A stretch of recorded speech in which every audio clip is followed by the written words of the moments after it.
Hi, I'm following along with Paul McWhorter's Raspberry Pi Pico W lessons. And today we were talking about dimming a LED with a potentiometer, but Paul got into doing the LED dimming on the logarithmic scale, and he was showing us the math for that. He started out with doing it by the powers of two and dividing by 16 because we got a uh, unsigned 16 value coming out of the pot and also going into the LED PWM value.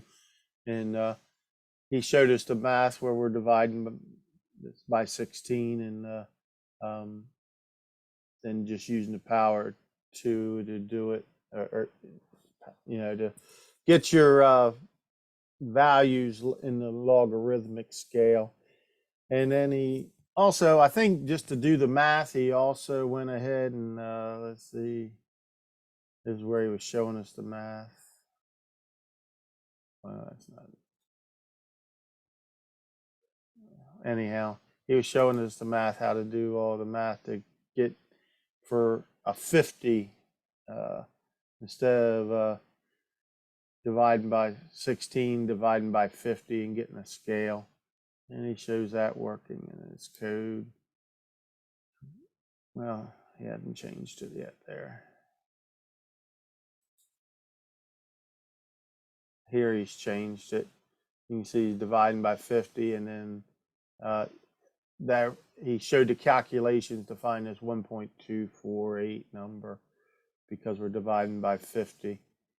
And I know that Paul was giving us a math lesson, but I was thinking the whole time he was doing that, I says, I don't think that matters. I said, I just really don't think it matters because we're using a floating point number when we're doing this division. So when we're raising it to the power, we're not raising this to the power of 2, 3, or 4. We're raising this to the power of 3.7856 or something, whatever the resolution of the floating point is. So I theorized that it was just going to be the same no matter what. So I actually worked my code on that to check that premise. So I'm getting my pot value like Paul was doing. This is the rest of the program, setting it up. I got a blue lead instead of a red lead, but besides that, everything's the same. We're reading the pot value, and then on these two lines here, we're doing the division by 16, dividing our um, top number by, or 16 over the top number, and then multiplying by pot val. And but this is going to be, like I say, a floating point number.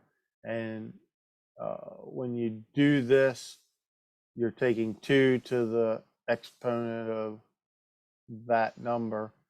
And just to keep it in bounds, to keep it into a 16-bit number, we don't want to go over the 665, 535 number, so we subtract 1 from it.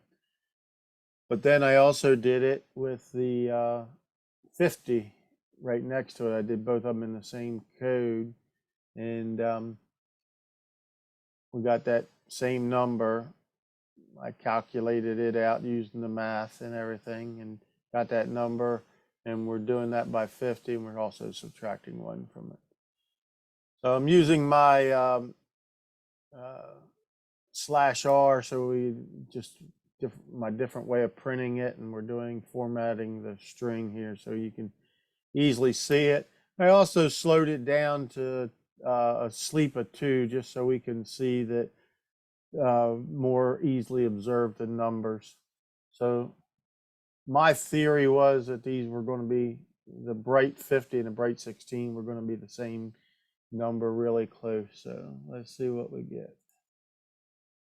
Now here's our pot value, and here's our number, and you can see they're almost exactly the same. As we raise the pot value, the bright 16 and bright 50 are going up exponentially compared to the thing, but they're staying exactly the same.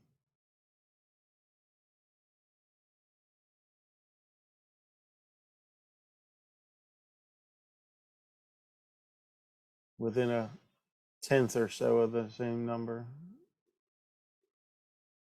A few tenths there. If you rounded them, they'd probably be exactly the same. If you just did it into on them like we would do, it might be one number different. But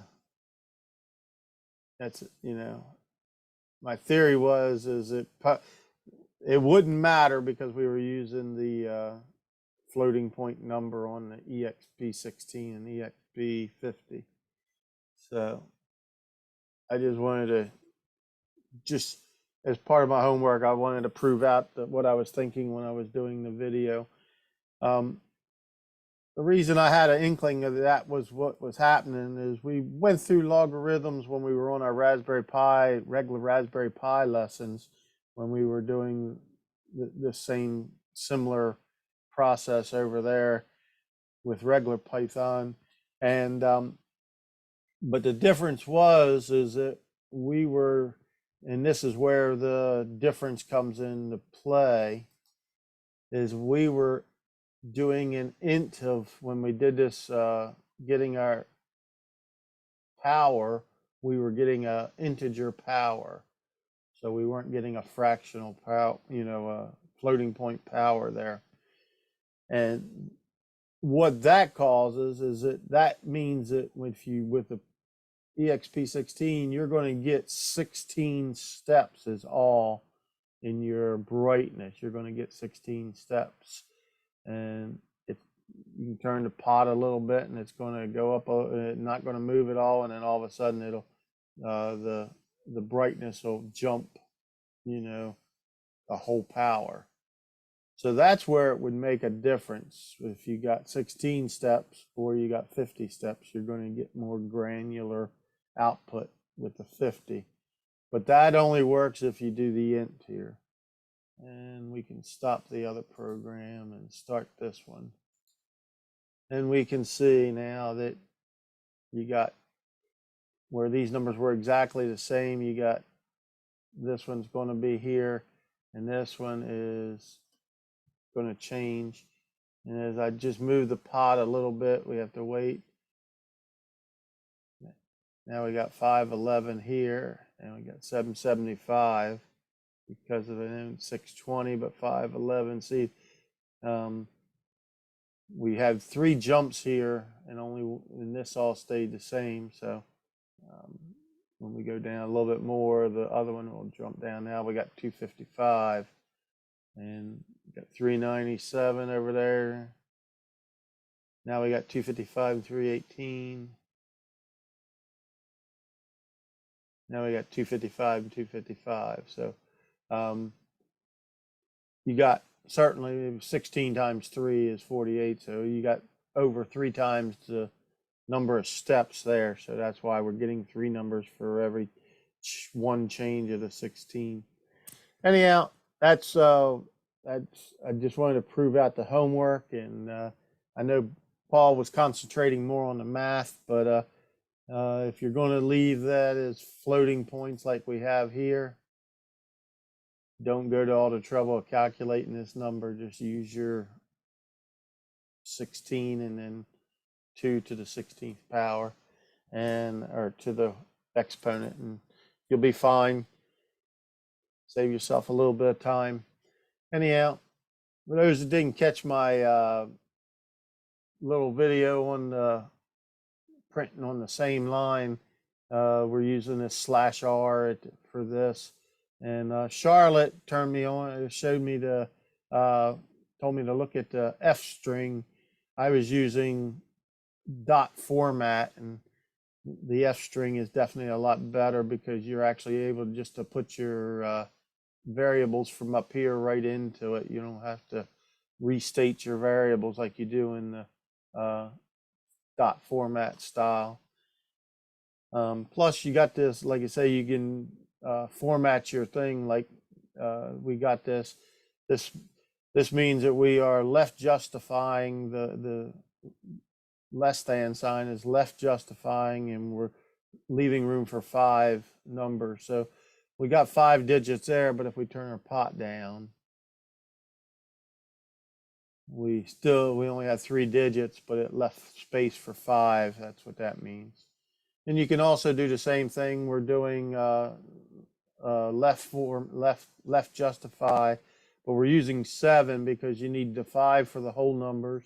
You need 1 for the decimal point, and then I have 1 decimal point of precision in the floating point, as you can see here. So that's what I'm doing there, and that way it keeps everything straight. Anyhow, that's my homework for this week. Thanks for watching. Thanks, Paul, for all you do. Appreciate all the good math you're teaching us. Have a great day, everybody.